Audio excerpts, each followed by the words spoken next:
বিশ্বনবী পাগলের মতো একবার হাউজে কাসারে যাবেন, একবার সিরাতে যাবেন, একবার পুলসিরাতের দিকে, একবার হাউজে কাউসারের দিকে পাগলের মতো দৌড়াতে থাকবেন।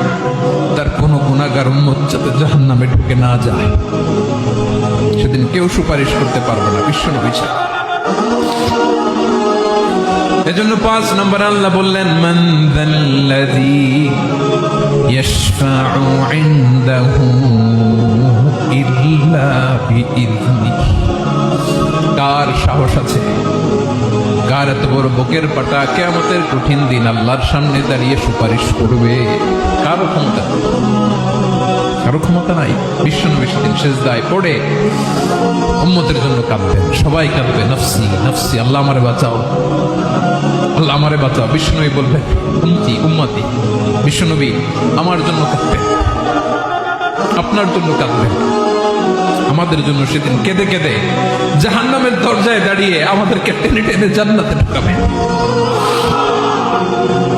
এজন্যই বিশ্বনবীর ভালোবাসা যেন আমাদের হৃদয়ে ভরপুর থাকে। আমার ভাইয়েরা, প্রতি শুক্রবার বিশ্বনবীর উপরে বেশি বেশি যেন আমরা দুরূদ পড়ি। আমরা যখন বিশ্বনবীর সালাম দেই, দুরূদ পড়ি,